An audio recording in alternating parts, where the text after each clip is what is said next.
perhaps the most common is that we will identify a country that has resources our corporations covet, like oil, and then arrange a huge loan to that country from the World Bank or one of its sister organizations.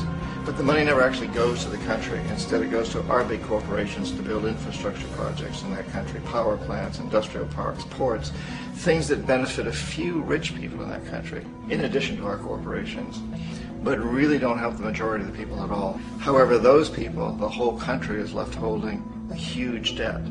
It's such a big debt they can't repay it, and that's part of the plan, that they can't repay it. And so at some point, we economic hitmen go back to them and say, listen, you lost a lot of money, can't pay your debts, so sell your oil real cheap to our oil companies. Allow us to build a military base in your country, or send troops in support of ours to someplace in the world like Iraq, or vote with us on the next UN vote.